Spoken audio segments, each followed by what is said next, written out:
Ashley arrived at her parents' 45th anniversary party with a beautiful handcrafted gift, a custom glass sculpture symbolizing family unity. But instead of joining the breathless celebration, she was seated alone in a dark, cramped storage room near the kitchen.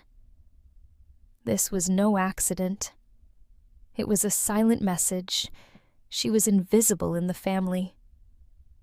Have you ever felt unseen by those who should love you most? This story might feel all too familiar. If you've ever faced family rejection, leave A or comment below. Subscribe for more stories about finding strength and healing in difficult family bonds. Ashley is 34 years old, the quiet middle child of 3 siblings. Her sister, Michelle, is the golden child, married, living close to home, doted on by their parents. Her younger brother, Tyler, is the charming rebel, who somehow turns every mistake into a joke that the family laughs off. And Ashley, she lives in Seattle, far from the family home in Oregon, and even further from their emotional orbit. Though Ashley built a life of quiet success, launching her own sustainable design firm, mentoring young artists, and buying her first home, none of it ever seemed to matter to her parents. Her achievements were politely acknowledged, but never celebrated. At family dinners, conversations would flow around her like she was furniture present but unnoticed. That night, watching her siblings give speeches and toast their parents, while she sat in the shadows, Ashley felt something shift inside her. It wasn't just hurt anymore. It was awakening. She didn't belong, not because of who she was, but because they had never tried to see her. But before Ashley found her voice, there was a long road of silence, loneliness, and quiet pain rooted deep in memories she had tried to bury. Ashley's sense of invisibility didn't begin at the anniversary party. It had deep roots planted in childhood and watered with indifference. Growing up, Ashley was the quiet child, the one who colored for hours, built intricate dioramas out of shoeboxes, and brought home straight A's without being asked. But where Michelle's soccer trophies were proudly displayed, and Tyler's every misstep was excused as just being a boy, Ashley's accomplishments were treated like background noise. Her first-place science fair ribbon tucked in a drawer, her college acceptance letter to a prestigious art school. That's nice. Honey, was all her mother said. Worse still, the emotional distance wasn't subtle. It was strategic. At holidays, her parents would assign Michelle in the cooking, Tyler the shopping, and Ashley the cleaning. "You're so efficient," her mother would say, never once asking what Ashley wanted to do. At family outings, she was the designated photographer, always the one holding the camera, never in the frame. When Ashley got her first job in Seattle, designing eco-friendly interiors for a small firm, she was thrilled. She called her mom to share the news. "That's great, but don't you want to come back home?" "Michelle's thinking of expanding the family business." "You could help with the books," her mother replied. Books. Not design. Not art. Just numbers, invisible again. The pattern continued for years. When Ashley launched her own design firm, there was no call of congratulations, no visit. Meanwhile, Michelle's Etsy shop, selling lavender candles, was treated like a multi-million-dollar corporation. Even in crisis, Ashley stood alone. When she was hospitalized for exhaustion after working through pneumonia to meet a major client deadline, no one visited. She had told them, of course, but Michelle had a PTA meeting. Tyler was upstate with some buddies. and her parents were praying for her from afar. Ashley learned to stop expecting warmth, to stop trying to earn a seat at a table where she was only ever asked to serve. She built her own life instead, forged friendships that felt more like family, found peace in quiet hikes and sketching by the lake. But even those joys were bittersweet, shadowed by the absence of the one thing she still quietly longed for, to be seen, truly seen by her own flesh and blood. Each year she told herself she didn't care anymore. But then the anniversary invitation came, and something in her hope maybe made her spend 3 weeks creating that sculpture, that final offering, only to be placed in a storage room, like clutter. Ashley had spent her life being useful, but never valued loyal, but never loved out loud. And now something inside her was beginning to crack, or perhaps finally taking shape. What Ashley didn't know was that life was about to hand her a breakthrough and a cruel twist that would change everything she thought she understood about loyalty, success, and family. Ashley hadn't planned for her big break to come wrapped in tragedy. 3 weeks after the anniversary party debacle, Ashley received an unexpected email. It was from the director of a local museum, the Emerson Gallery, known for its modern Americana exhibits. They had seen a photo of her sculpture online, posted by a friend who had been at the party. The email read, "Your piece, Fractured Roots, carries a haunting emotional resonance. We're curating a new exhibit on generational trauma and personal identity. Would you be open to displaying your work?" Ashley read it 3 times before believing it was real. The sculpture, the one her family had tossed aside like seasonal decor, was suddenly being recognized as meaningful, powerful, worthy. She said yes, and within weeks, her piece stood under warm lights in a clean, white room, admired by strangers who didn't know her name, but who felt her pain. It didn't end there. The exhibit drew attention. An online art magazine featured her in a profile titled, "The Woman Who Turned Silence into Sculpture." Her inbox flooded with inquiries. Local universities asked her to guest lecture. A philanthropist offered to fund a small studio for her. For the first time in her life, Ashley wasn't just seen, she was celebrated. But success has a way of circling back to the very people who once ignored you. And that's when things took a turn. One quiet morning, while Ashley was working on a new piece, her phone buzzed with a message from Michelle. "Hey, I saw your sculpture at Emerson. It's powerful. Can we talk?" Ashley's hands froze. "Talk." Now. She agreed to meet curiosity outweighing caution. At the cafe, Michelle arrived with her usual curated perfection-styled hair, casual, chic outfit, just the right balance of concern and entitlement. "I didn't realize how serious you were about art." Michelle started sipping her latte. Ashley didn't respond. She didn't owe her that. "It's just, when I saw your piece, it kind of hit me," Michelle continued. "I've been thinking maybe we could collaborate. I could feature your work in my shop, or we could even pitch something to Mom and Dad. Rebrand the family business." Ashley blinked. Rebrand the family business. The same business that had never once acknowledged her talent, that had always used her as a background prop.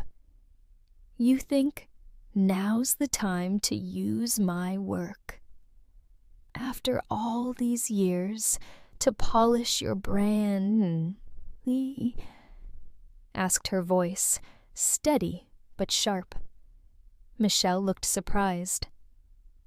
"No, I just thought it could help all of us, especially with Dad getting older.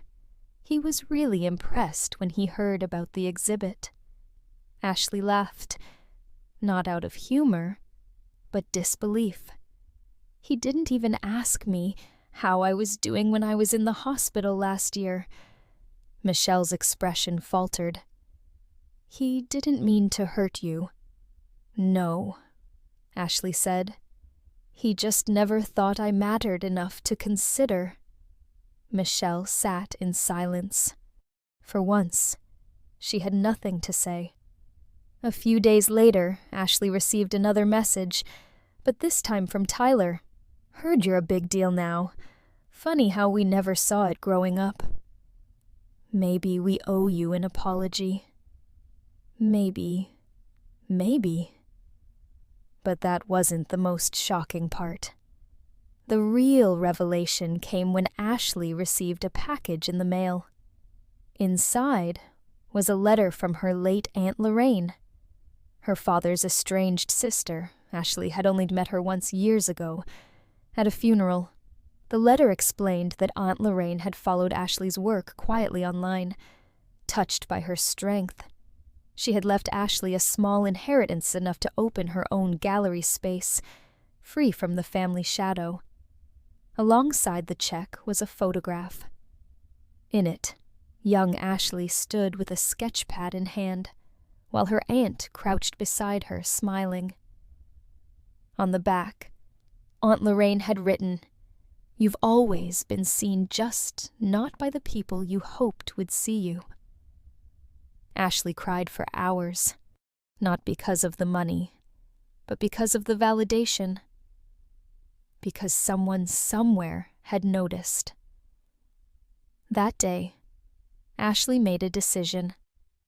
She would no longer chase recognition from people who only showed up when the spotlight turned her way.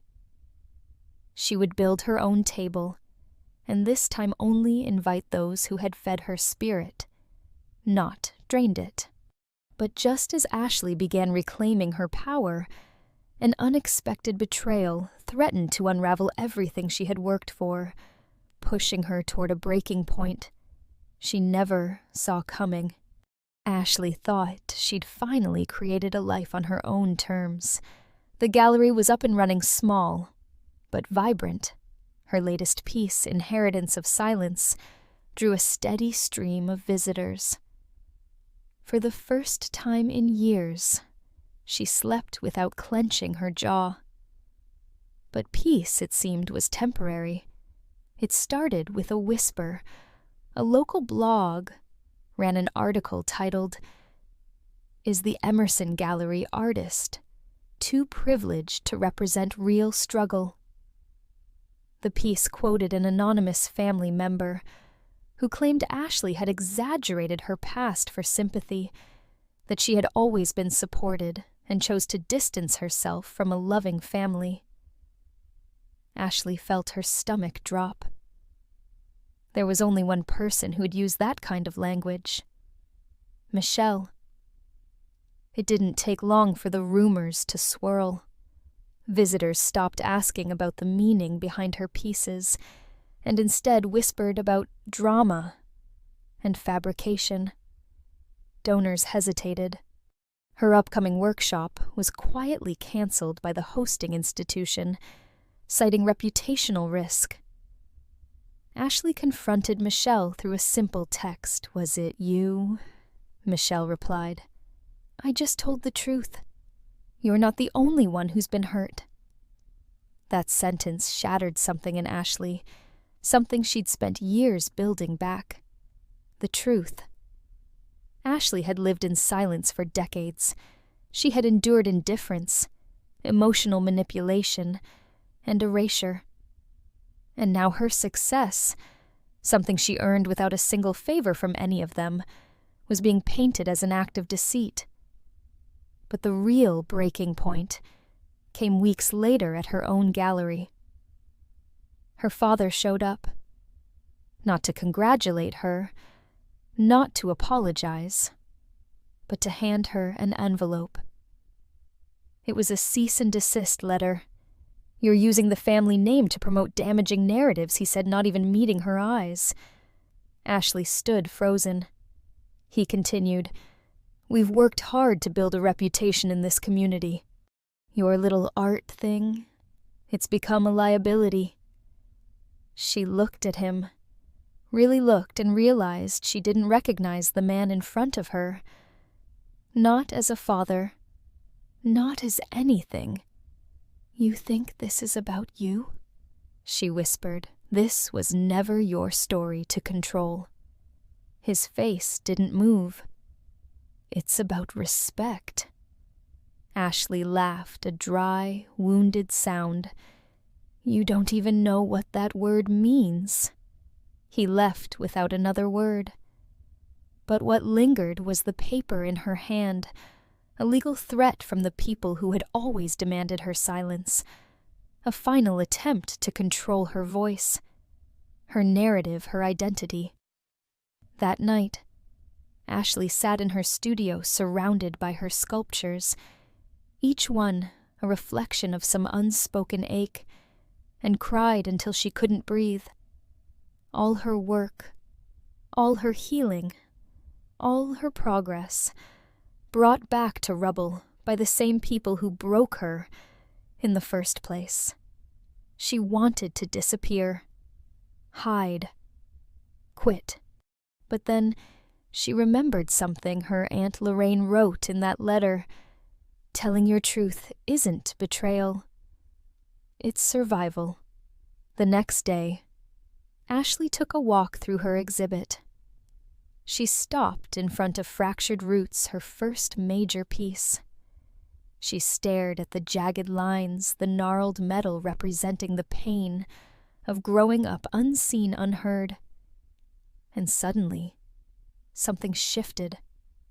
Her anger, the white-hot fury at being gaslit, silenced, betrayed, didn't consume her.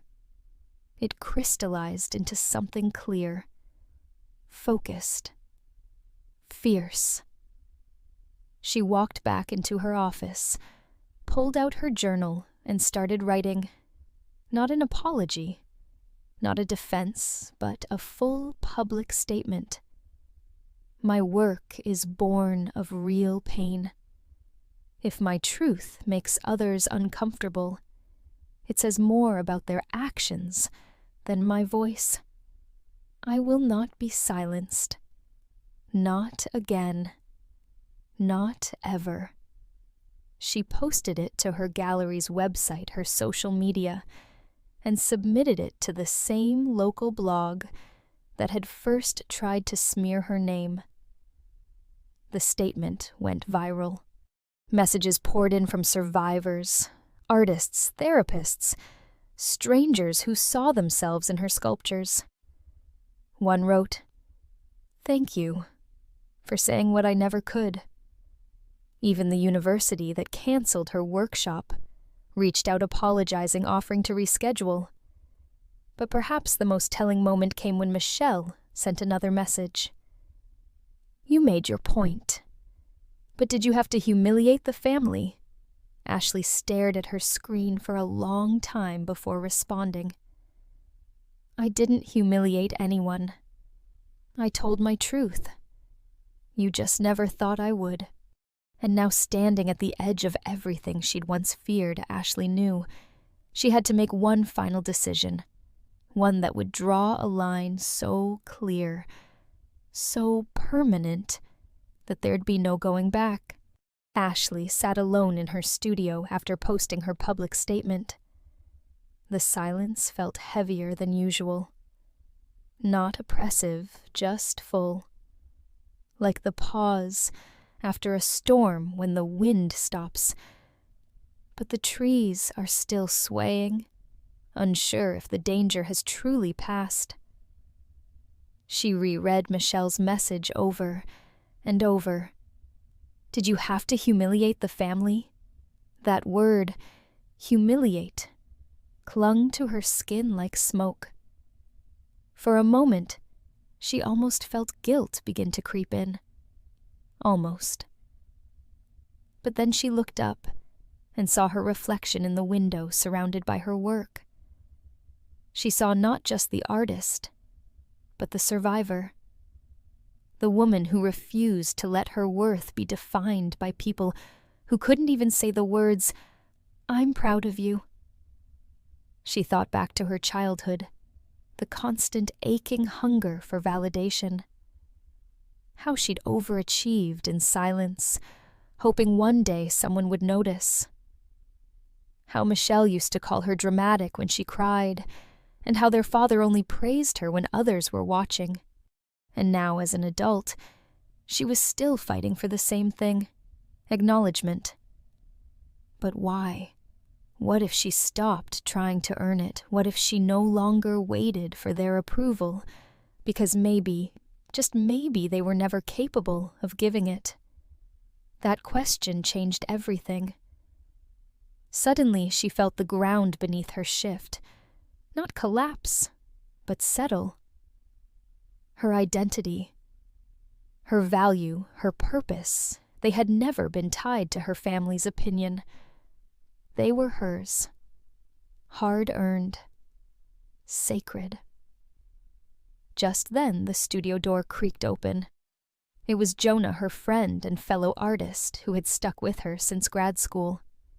He didn't say anything, just walked in with 2 cups of coffee and handed her one.